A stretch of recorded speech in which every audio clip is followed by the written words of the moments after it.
আমার সকল শ্রোতা বন্ধুদের স্বাগত জানিয়ে শুরু করছি আজকের গল্প পাঠ। আজকের গল্প অপদস্থ, কলমে আশাপূর্ণা দেবী।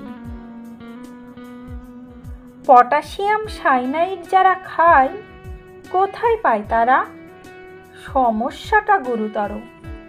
বালিশের উপর ভিজা চুল ছড়াইয়া দিয়া রোদ্রে পা মেলিয়া ছুটির দুপুরের 4 ঘন্টা সময় বিছানায় পড়িয়া পড়িয়া যখন কিছুই মীমাংসা করা গেল না, অগত্যায় ললিতা বিরক্তভাবে উঠিয়া বসিল। শুইবার সময় রৌদ্র গায়ে ছিল, এখন সরিয়া দেয়ালে উঠিয়াছে। রৌদ্রে পড়ন্ত বেলার একটা লালচে আভা। আহ, শীতের বিকালটা কি বিশ্রী! অলসভাবে এলো চুলগুলা হাতে জড়াইয়া ললিতা উঠিয়া আসিয়া জানালার সামনে দাঁড়াইল। মা বাড়ি নাই, তাই রক্ষা। না হইলে ডাকাডাকির জ্বালায় এতক্ষণ অস্থির হইতে হইত। নিশ্চিন্ত চিত্তে 2 দণ্ড চিন্তা করিবারই কি জো আছে বাড়িতে? যাক, ভাবাভাবির শেষ হইয়াছে। মৃত্যু ভিন্ন সুখ নাই ললিতার। এখন বাকি শুধু উপায়টার। কেরোসিন প্রথা অতি জঘন্য ও নেহাত সেকেলে, ভাবিলেই গা কেমন করে। গলায় দড়ি ফড়ির কথা ছাড়িয়াই দাও, পচা রাবিশ। লোকে ডুবিয়া মরার রেওয়াজ তত পুরনো হয় নাই বটে, তবে সেও তো সেই ফুলিয়া ফাঁপিয়া এক বিটকেল কাণ্ড। বিনা আয়াসে এবং চেহারার বিকৃতি না ঘটাইয়া মরিতে হয়, তো পটাশিয়াম সায়ানাইডই সবচেয়ে শ্রেষ্ঠ, আধুনিক। কিন্তু জোগাড় করাই যে দুষ্কর। আহা, বছর 2 আগে এই সুমতিটা হইলে দাদা যখন এমএসসি পড়ে নিজে মুখেই বলিয়াছে, ওহ ভারী তো, দেদার আনতে পারি, মুঠো মুঠো কত চাস। তখন সংগ্রহ করিয়া রাখিলে আজ আর ভাবনার কিছু থাকিত না। অথচ না মরিয়া উপায় কি? এ যাবৎ যত উপন্যাস পড়িয়াছে ললিতা, হতাশ প্রেমের ব্যাপারে প্রায় সকলকেই মরিতে দেখিয়াছে। অনেকে অবশ্য প্রাণের ব্যথায় জ্বলিয়া জ্বলিয়া থাই শেষে মরে, কিন্তু নিজের অটুট স্বাস্থ্যসম্পন্ন নিটল তনুখানি এ বিষয়ে তাহাকে কোনোই ভরসা দেয় না। তা ক্লাস 9-এর ছাত্রী বলিয়া যে ললিতা প্রেমে পড়িতে পাইবে না, এমন কোনো মাথার দিব্যি নাই। 15 বছর বয়সটা ফেলনা নয়। গত কিছুদিনই না হয় 25-30 বৎসরের তরুণীর দল সাহিত্য কাননে হানা দিয়া বেচারা 14-15দের একদম কোণঠাসা করিয়া ফেলিয়াছে। কাজেই বেচারারা বাধ্য হইয়া ইনোসেন্ট গার্ল সাজিয়া দিদিদের প্রেমের সহায়তা করে ও বেনি দুলাইয়া লাফাইয়া লাফাইয়া চকোলেট খায়। কিন্তু পিছন ফিরিলেই দেখিবেন পূর্বতন ললিতারা 13 ও 15 বৎসর বয়স লইয়াই অমর হইয়া আছে। চিরকাল থাকিবেও। তাহারা আত্মহত্যা করে নাই, কারণ প্রয়োজনই হয় নাই। এ ললিতার কথা স্বতন্ত্র। সেই নিষ্ঠুর এবং হৃদয়হীন ব্যক্তি তাহাকে ভালোবাসা দূরে থাক রীতিমতো অগ্রাহ্য করে। বলিতে গেলে ইচ্ছা করিয়াই যেন যখন তখন অপদস্থ করিয়া বসে। এমন অবস্থায় মরাই ভালো ললিতার। উপন্যাসের মতো বলিলে, যে যখন বুঝিবে কি গভীর মর্মবেদনা লইয়া বেচারা ললিতা আকাশে প্রাণ হারাইছে, তখন কি তাহার চোখে 2টি ফোঁটা জলও ঝরিবে না? তাহার কি হইবে ঈশ্বর জানেন। আপাতত নিজের মৃত্যু শোকে ললিতার নিজেরই চোখ দিয়া ঝরঝর করিয়া জল ঝরিয়া পড়িল। ড্রেসিং টেবিলের ওপর খুঁটিনাটি কত কি জিনিস সাজানো, প্রসাধনী দ্রব্যই 18 রকমের কম করিয়া। অন্যমনস্কভাবে এটা সেটা নাড়াচাড়া করিতে করিতে বিশ্বের বৈরাগ্য মাখা হৃদয় লইয়া ললিতা ভুলিয়া খানিকটা স্নো তুলিয়া গালে ঘষিতে লাগিল। ভালো শাড়ি টাড়িগুলা পরিয়া ফেলাই ভালো, পরে কে পরিতে আসিবে? ড্রয়ারের ভিতর রাশিকৃত কাচের চুড়ি, বর্ণ সমারোহের বিচিত্র সমাবেশ, দেখিলে মন কেমন করে বই কি। এত শীঘ্র মরিতে হইবে জানিলে ঘর হইতে বাহির হইতেই মার সঙ্গে চোখাচোখি। বোনের বাড়ি হইতে এইমাত্র ফিরিতেছেন।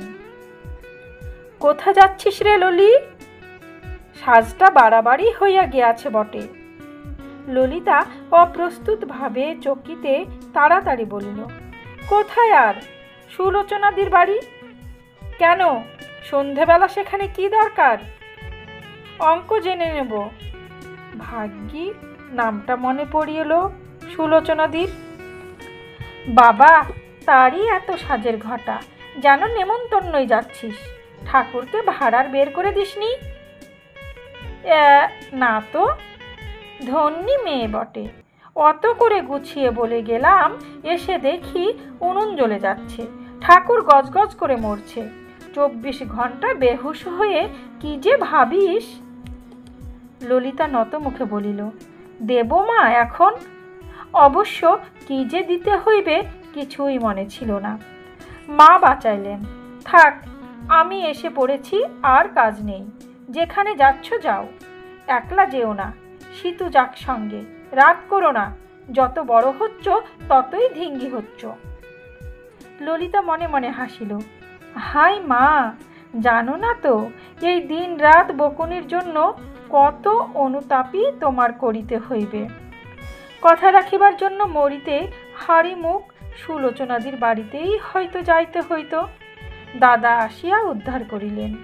সেই হাড় জ্বালানে বন্ধুটিও জুটিয়াছেন কিনা, আসিলেই তাহার চায়ের অর্ডার। মানুষকে চা করিয়া খাওয়ানো তো আনন্দের কথা, কিন্তু চিপটেন কাটা কথাগুলি শুনিলে খামোকা হয়তো বলিয়া বসিবেন, চায়ে যত ইচ্ছে চিনি ঢাললেই চা ভালো হবে, এ ধারণাটা ছাড়ো না ললিতা। খেয়ে 1 গ্লাস জল খেতে হয়, পরদিন কম দিলে স্বচ্ছন্দে বলিবেন। ললিতা ভাবে উইদাউট চিনিতেই মিষ্টি করবার মতো গুণ ওর হাতের আছে। এতটা আত্মপ্রতিষ্ঠ হওয়া ঠিক নয় কিন্তু। এছাড়া অবহেলা ভরে ঠান্ডা জল করিয়া দেওয়া ও ক্রোধ ভরে জিভ পুড়াইয়া দিবার অপবাদ তো আছেই। নেহাত দাদার সামনে কিছু শুনাইয়া দিবার সাহস হয় না, তাই সাধে রাগ ধরে। 7 জন্মে ফিরিয়া চাহিতে দেখা যায় না, আজই কিনা এমন লক্ষ্য পড়িল যে স্বচ্ছন্দে বলিয়া যাওয়া হইল, ঘুটেওয়ালির মতো একগাদা কাচের চুরি পড়েছ কেন? আধুনিক হালচালের খবর জানার নাম নাই, মন্তব্যটি করিবার বেলায় বেশ আছেন। এমন কিছু সুযোগ পাওয়া যায় না যে জব্দ হয় লোকটা। জব্দ, মনের ভিতর একটা মতলব খেলিয়া গেল। আচ্ছা, এই সুব্রত বাবুকে বলিলে কি হয়? কেমিস্ট্রির প্রফেসর নাকি হইয়াছেন সে? পটাশিয়াম সাইনাইড লইয়া হরদম নাড়াচাড়া করিতে হয় নিশ্চয়। ঠিক কথা, নিজের নাম করা হইবে না অবশ্য, কোনো বন্ধুর নাম করিয়া চাহিলেই চলিবে। কিন্তু দাদার সামনে কথা পারা যায় না। আড়ালে একলা, হাই, কোথায় যে একলা পাওয়া যায়? দাদাটি তো সিনে যোগের রাজ সংস্করণ, ছাড়িলে তো। চা রাখিতে গিয়া ললিতা কিছুক্ষণ ইতস্তত করিল। টেবিলের বইগুলো নাড়াচাড়া করিয়া কিছু সময় ব্যয় করিল, কিন্তু সুরাহা হইল না। দাদাকেও বলি, সারাদিনের পর বাড়ি আসিয়া কি হাত মুখ ধুইতে ইচ্ছা হয় না, কি যে ছাইপাশ গল্প ভগবানই জানেন। লাভের মধ্যে মাতব্বর প্রফেসর পণ্ডিতি করিলেন, তাও কি ভালো করিয়া দেখিয়া। গল্প করিতে করিতে অন্য মনা হইয়া যেন রাজার দরের কথা হইতেছে। এই ললিতা, চা খাও তো, মুখটা ভালো করে ধুয়ে ফেলো আগে। লিপস্টিকগুলো সবসময় যে নির্দোষ হয় তা নয়। হ্যাঁ, কি বলছিলে অজিত? প্রফেসর চৌধুরী তোমায় বলেছেন এ কথা? তাহলে দূর ছাই, ও কথা ললিতার শুনিবার দরকার নাই। বটে, নিজে সুন্দর হইলে এই রকম অহংকারী হইয়া ধরাকে সরা দেখিতে হয় নাকি? কালোরা মানুষের মধ্যে গণ্য নয়, যখন তখন তাহাদের এই ব্যঙ্গ বিদ্রুপ করিতে হয়। কটকট করিয়া উত্তর দিতে পারিলে তবে না মনের জ্বালা মিটিত। যাক, কাজ নাই, শেষ হবে। সেই জিনিসটা জোগাড় করিতে পারিলেই সকল জ্বালা জুড়ায়। দয়ালু ভগবান সুযোগ মিলাইয়া দেন। দুইজনে হৈ হৈ করিয়া বাহির হইয়া যাওয়ার কিছুক্ষণ পরেই সুব্রত ফিরিয়া আসিল। ফাউন্টেন পেন ফেলিয়া গিয়াছে। পেলিকান পেন একটা লাল রঙের কিনে নিয়ে যাচ্ছিলাম। ললিতা, দেখো তো কোথায় ফেলে গেছি। ললিতা অবশ্য খুঁজিয়া পাইল না। বাধ্য হইয়াই সুব্রতকে আসিয়া খুঁজিতে হয় এবং এমনভাবে খোঁজাখুঁজি চলিতে থাকে যে মনে করা যাইতে পারে কলমটার 2খানা ডানা অথবা 4খানা পা গজাইছে নিশ্চয়। চেয়ারে উঠিয়া আলমারির মাথা ও গদি উল্টাইয়া বিছানার তলা পর্যন্ত দেখা হইয়া যাইবার পর সুব্রত প্রায় হতাশ হইয়াই যেন বলে, যাকগে, ও আর এখন পাওয়া যাবে না দেখছি। যদি পাও তো তুমিই নিয়ে নিও না হয়। আমি কেন? এত খাটলে কলমটার জন্যে? রাগে ললিতার কান মুখ ঝাঝা করিয়া আসিল। উপহার নয়, পরিশ্রমের পুরস্কার। কেন, ললিতা কি এতই হ্যাংলা? লাল রঙের পেলিকান পেন এই রকম একটার জন্য দাদার কাছে অনেক দিন উমেদারি করিয়াছে বটে, কিন্তু সে তাহার নিজের দাদা, দিক না দিক অপমান নাই। পরের কাছে তো সে চাহিতে যায় নাই। তাছাড়া কোথায় পথে ঘাটে ফেলিয়া শূন্যের উপর দাদাগিরি। অনেক কষ্টে রাগ চাপিয়া মরিয়া হইয়া মতলব মতো প্রস্তাবটা করিয়া ফেলে। সুব্রতর একটা স্বভাব, কাহারও কথা শুনিয়া আশ্চর্য হইলে বক্তার মুখের ভাব উত্তম রূপে পাঠ করিয়া তবে কথা কয়। ললিতার কথা শুনিয়া তীক্ষ্ণ দৃষ্টিতে তাহার মুখ দেখিয়া লইয়া ধীরভাবে বলে, পটাশিয়াম সাইনাইড? কেন, কার দরকার? কে খাবে? এই আমার একটা বন্ধু। কি হলো তার? ও, তার দাদারা ভীষণ একটা বুড়োর সঙ্গে বিয়ে দিচ্ছে, তাই বলেছে তার চেয়ে মরা ভালো। গল্প বানানোই ছিল। পরীক্ষায় ফেল হওয়ার কথাটা একবার মনে আসিয়াছিল। এটা তার চাইতেও শুনিতে হৃদয় বিদারক বলিয়া মনে হইল। বটে, তা কবে চাই? এই যত শিগগির হয় ভালো, কিন্তু শেষ পর্যন্ত যদি ধরা পড়ি আমারই ফাঁসি হয়ে যাবে জানো তো। কখনো না, কিছুতেই ধরা পড়বেন না। পেলে তার দারুণ উপকার হবে, বুঝলেন? আচ্ছা, দেয়া যাবে এনে। একটা লোকের যখন দারুণ উপকার হচ্ছে, কাল না পরশু দিন আনবো। আশ্চর্যের বিষয়, চলিয়া যাওয়ার পর দেখা গেল কলমটা টেবিলের উপরেই রহিয়াছে, খবরের কাগজের তলায়। অত খোঁজাখুঁজি হইল, চোখ এড়াইল কেমন করিয়া। পরের পরদিন 2 দিন ধরিয়া ললিতা বিস্তর কাঁদিয়াছে, বিস্তর খাটিয়াছে। ছাড়িতে বসিলেই দেখা যায় মাটির পৃথিবীর অনেক বন্ধন। গত বৎসর শীতকাল হইতে সীতুর জন্য একটা সোয়েটার বোনা চলিতেছে। এ শীতেও গায়ে ওঠে নাই। রাত্রি 1টা পর্যন্ত খাটিয়া সেটা শেষ করিতে হইল। মায়ের সেমিজ, বাবার ফতুয়া, এটা ওটা কত কি কাটা পড়িয়াছিল। সেলাইয়ের জন্য শেষ স্মৃতিচিহ্ন স্বরূপ সারিয়া যাইতে হয়। দাদার জন্য ঘরটা গুছাইয়া দেওয়া ছাড়া কিছু করিবার নাই। পিসিমা বহুদিন যাবৎ মাদুলি পরিতে একটা পশমের দড়ি বিনাইয়া দিবার উমেদারি করিয়া করিয়া হতাশ হইয়াছিলেন। অযাচিত পাইয়া চমৎকৃত হইলেন। এমনকি মায়ের পানের বাক্সটা গুছাইয়া রাশিকৃত সুপারি কাটিয়া জমা করা হইল। প্রত্যেকের জন্য এখন মন কেমন করিতেছে। কে জানিত বাড়ির পুরনো ঝিটাকেও আর দেখিতে পাইবে না বলিয়া দীর্ঘশ্বাস পড়িবে। নিজের কাজগুলোই খালি বাকি পড়িয়া আছে। নূতন ক্লাসের বইটই কেনা হইয়াছে মাত্র, দেখাও হই নাই। থাক, তাহাকে তো আর পরীক্ষা দিতে হইবে না। মিনার বিবাহে পরিবার জন্য শখ করিয়া যে নীল সিল্কের ব্লাউজটার সলমা চুমকির কাজ করিতেছিল, সেটার গায়ে স্নেহ ভরে হাত বুলাইয়া তুলিয়া রাখিবার কালে ললিতা চোখের জল চাপিতে পারিল না। খোলা আলমারির তাকে মাথা রাখিয়া দাঁড়াইয়া দাঁড়াইয়া বেশ এক পালা কাঁদিয়া লইল। তাহার স্মৃতিচিহ্নগুলি দেখিয়া মা বাবার কত কষ্ট হইবে ভাবিয়া দুঃখ দ্বিগুণ হইয়া উঠিতেছে।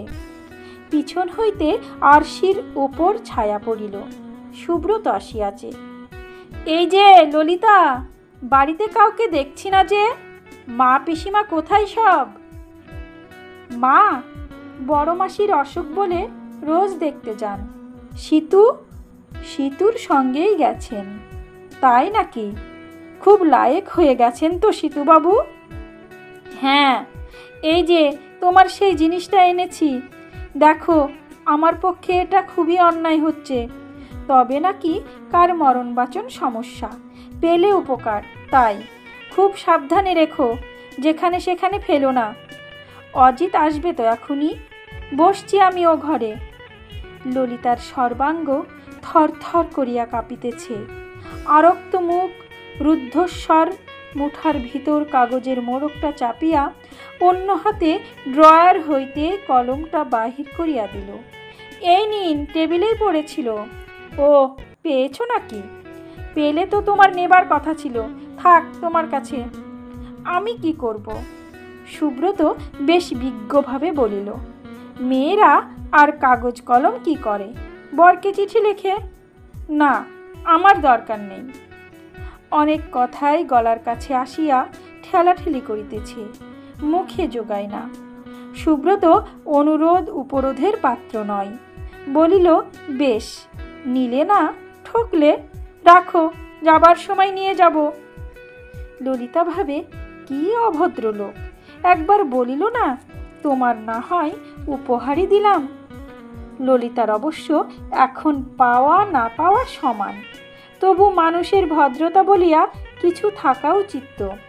যাক, এখন ললিতার ইহলোক এবং পরলোকের মধ্যবর্তী প্রাচীর মাত্র এই সাদা গুঁড়াটুকু। খাইয়া ফেলা মাত্র একটা বিকট স্বাদে পেটের ভিতর পর্যন্ত পাক দিয়া আসিল। এজন্যই লোকে তিক্ত স্বাদের তুলনা দেয় বিষের সহিত।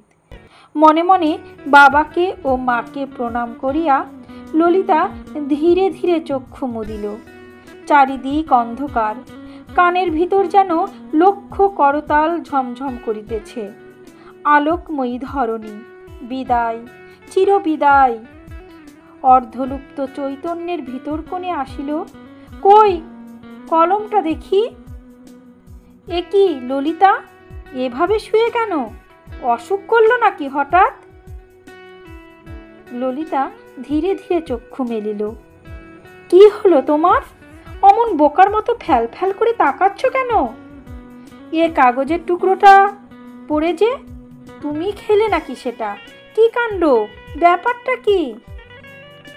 নির্বাক ললিতার চোখের কোণ বাহিয়া জল গড়াইয়া পড়িল। সুব্রত কাছে আসিয়া ঈষৎ ঝুঁকিয়া গম্ভীর কণ্ঠে কহিল, হঠাৎ এই ইচ্ছে হলো কেন ললিতা? কেন এমন করলে? বলো, জবাব দাও। বালিশে মুখ লুকাইয়া প্রায় রুদ্ধ স্বরে উত্তর করিল ললিতা, জানি না, কিন্তু ধরো যদি ওটা সত্যিই বিষ হতো। সত্যি বিষ হতো? মৃত্যু পথযাত্রী মরণ যন্ত্রণা ভুলিয়া বিদ্যুৎ দাহতের মতো উঠিয়া বসিল। বিষ নয় কি তবে? ওঠো। ও তো কুইনাইন পাউডার। বেচারা ললিতা হৃদয় ভার প্রপীড়িতা কিশোরী মাত্র। তীব্র মর্মবেদনার উপর এই নিদারুণ অপমানের আঘাতে কাঁদিয়া ভাঙ্গিয়া পড়া ছাড়া নূতন আর কি করিতে পারে? এলো চুল বালিশে ছড়াইয়া পড়িয়াছে। ললিতা উপুর হইয়া কাঁদিতেছে। সান্ত্বনা দিবার কিছুমাত্র চেষ্টা না করিয়া সুব্রত সারা ঘরে ঘুরিয়া বেড়াইতেছে। টেবিলের উপরকার বইগুলা নাড়িয়া চাড়িয়া দেখিল। আরশির সামনে দাঁড়াইয়া গায়ের শালখানা আরও একটু পরিপাটি করিয়া লইল। চুলের ওপর অকারণ একবার চিরুনিটা চালাইল। টুকিটাকি জিনিসপত্রগুলা তুলিয়া তুলিয়া লেবেলগুলা নিবিষ্টভাবে পরীক্ষা করিল। বোঝা যায় কেমিস্ট্রির প্রফেসর একটু জানে যে ক্রন্দনাবেগ কমিয়া না যাওয়া পর্যন্ত কাঁদিতে দেওয়াই ভালো। কিন্তু এই সময় নিচের তলায় সিতুর কণ্ঠস্বর বাজিয়া উঠিতেই সুব্রত ঈষৎ চঞ্চলভাবে সরিয়া বসিল। শয্যাগতার মাথাটা একটু নাড়াইয়া দিয়া মৃদু স্বরে কহিল, এই ললিতা, অত কাঁদে না, মুখের এনামেল উঠে যাবে যে। সহ্য শক্তির একটা সীমা আছে তো। ললিতা এক ঝটকায় মাথাটা সরাইয়া লইয়া বিছানা হইতে নামিয়া তীব্র স্বরে বলিয়া উঠিল, আপনি যান, এক্ষুনি চলে যান। কি করেছি আমি আপনার? কেন কেন আপনি সব সময় অপদস্থ করতে আসেন আমাকে?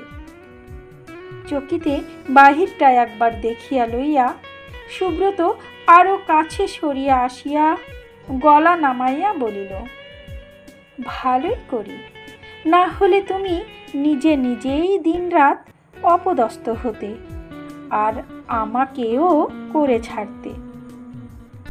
তা অপদস্থ হইবার কপাল হইলে এই রকমই হয়। ফুলশয্যার রাত্রে রীতিমতো একটা কাব্যিক পরিবেশের মধ্যে নবপরিণীত ব্যক্তি মধুর আলাপের পরিবর্তে প্রথম নম্বর বলিয়া বসিল, কি ললিতা, পটাশিয়াম সাইনাইড খেতে ইচ্ছে হচ্ছে? না, ললিতা এখন আর তেমন বোকা নেই। গ্রীবা দুলাইয়া মধুর একটি ভঙ্গি করিয়া স্বচ্ছন্দে উত্তর দিল, হচ্ছেই তো ইচ্ছে, পেলেই খাই। কিন্তু ছি, খড়খড়ি বন্ধ করিয়া দেওয়া হোক, আড়ি পাতাটা বড় সেকেলে। সমাপ্ত। গল্প অপদস্থ। কলমে আশাপূর্ণা দেবী, কণ্ঠে আমি রোজি।